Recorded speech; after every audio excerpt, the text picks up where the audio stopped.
வணக்கம் நண்பர்களே. இந்த வீடியோவில் செங்கல்பட்டு மாவட்டத்தில் அமைந்திருக்கக்கூடிய மப்பேடு சிங்கீஸ்வரர் திருக்கோவிலை பற்றி தான் பார்க்க போகிறோம். வாங்க பார்க்கலாம். தேவர்களும் முனிவர்களும் ஏன் மகாவிஷ்ணுவும் பிரம்மனும் காண விரும்புவது ஈசனின் நடன காட்சி. அப்படிப்பட்ட அந்த அற்புதமான காட்சியை ஈசனும் அவரை நோக்கி தவம் செய்பவர்களுக்கு காட்டி அருளினார். அப்படி அவர் திருவாலங்காட்டில் நடனமாடிய போது நந்தி தேவர் மிருதங்கம் வாசித்தார். இசையில் மூழ்கி அவர் கண்மூடியை வாசித்து முடித்தார். கண் திறந்ததும் தாம் காண கிடைக்காத திருநடன காட்சியை காண தவறிவிட்டோமே என்கிற வருத்தம் நந்திக்கு உண்டானது. தனக்கும் திருநடன காட்சி வேண்டும் என்று வேண்டிக் கொண்டார் நந்தி பகவான். அப்போது ஈசன் அவரிடம் மெய்ப்பேடு என்னும் தலத்துக்கு சென்று தவம் செய்யுமாறும் அதன் பலனாக விரைவிலேயே திருநடன தரிசனம் கிடைக்கும் என்றும் கூறினார். அதன்படி நந்தி வந்து தவம் செய்து சிவ தரிசனம் பெற்ற தலம்தான் மெய்ப்பேடு என்று போற்றப்படும் மப்பேடு. திருவள்ளூர் மாவட்டத்திலிருந்து சுமார் 20 கிலோமீட்டர் தூரத்தில் அமைந்துள்ளது இந்த திருக்கோவில்.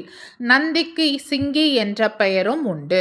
நந்தி வழிபட்ட ஈசன் என்பதால் இந்த ஈசனுக்கு சிங்கீஸ்வரர் என்கிற திருநாமமும் உண்டானது. பஸ்மாசுரனை அழிக்க மோகினி அவதாரம் எடுத்த திருமால் இந்த தலத்துக்கு வந்தே மீண்டும் சுயரூபம் கொண்டாராம். அதனால் இந்த ஊர் மெய்ப்பேடு என்று மாறி பிறகு மப்பேடு என்று மருவியதாக கூறுகிறார்கள். ஈசன் இருக்கும் இடத்தில் அன்னையும் இங்கே ஆனந்தமாக எழுந்தருளி இருக்கிறாள். இங்கே அவளுக்கு புஷ்ப குஜாம்பாள் என்று திருநாமம். சுவாமி சந்நிதியின் வலதுபுறத்தில் சதுரமான கருவறையில் நின்ற கோலத்தில் கிழக்கு முகமாய் அருளாசி வழங்குகிறாள் புஷ்ப குஜாம்பாள். இந்த அம்பிகை கொள்ளை அழகு கொண்டவள். அவளை தரிசித்தாலே நம் மனக்கடவைகள் நீங்கிவிடும்.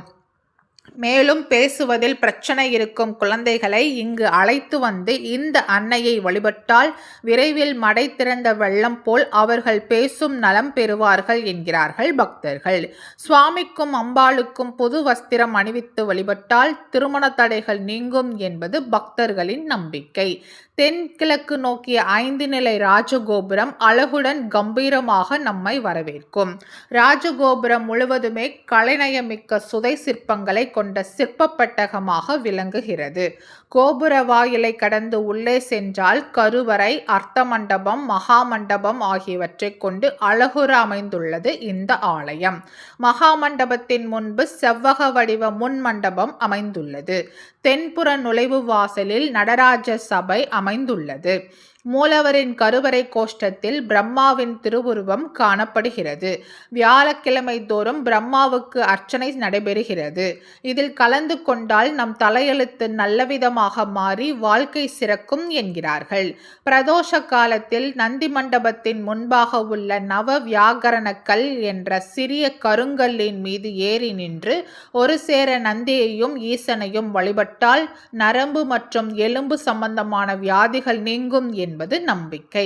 கார்த்திகை, சோமவாரம், பிரதோஷம், ரேவதி நட்சத்திரம் போன்ற தினங்களில் இப்படி தரிசிப்பது கூடுதல் சிறப்பு. இந்த திருக்கோவில் 2ஆம் ஆதித்த கரிகால சோழனால் கட்டப்பட்டது. பழமையான இத்திருக்கோவில் இன்றும் முறையாக பராமரிக்கப்பட்டு வருகிறது. இந்த ஆலயம் மூல நட்சத்திரக்காரர்கள் வணங்க வேண்டிய பரிகார தலமாக சொல்லப்படுகிறது. மூல நட்சத்திரம் சரஸ்வதிக்கும் அனுமனுக்கும் உரிய நட்சத்திரம்.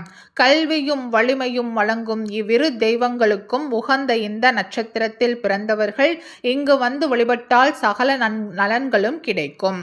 வாழ்வில் பல மாற்றங்கள் ஏற்பட்டு முன்னேற்றம் காண்பார்கள் என்கிறது தலபுராணம். எனவே மூல நட்சத்திரத்தில் பிறந்தவர்கள் தங்கள் ஜாதகத்தில் உள்ள தோஷங்கள் நீங்குவதற்காக தொடர்ந்து 5 மூல நட்சத்திர நாட்களில் இந்த ஆலயத்துக்கு வந்து சிங்கீஸ்வரர் சந்நிதியில் 5 நெய் விளக்குகள் ஏற்றி அர்ச்சகரிடம் கொடுத்து சுவாமிக்கு அர்ச்சனை செய்து கொள்ள வேண்டும். இங்குள்ள வீரபாலீஸ்வரர் காரிய தடைகளை விளக்குபவர். இவரின் சந்நிதிக்கு முன்பு நின்று வீணை இசைத்து அனுமன் ஈசனின் அருளை பெற்றதாக தலபுராணம் தெரிவிக்கிறது. இங்குள்ள வீணை ஆஞ்சநேயர் விசேஷமானவர். சீதா தேவியை தேடிக்கொண்டு தென் திசை சென்றபோது இந்த தலத்துக்கு ஆஞ்சநேயர் வந்தார். அப்போது இப்பகுதி மக்களின் வேண்டுதலுக்காக அமிர்தவர்ஷினி ராகத்தை இசைத்து பாடி மலையை வரவழைத்து பஞ்சம் போக்கினார் என்றும் சொல்லப்படுகிறது.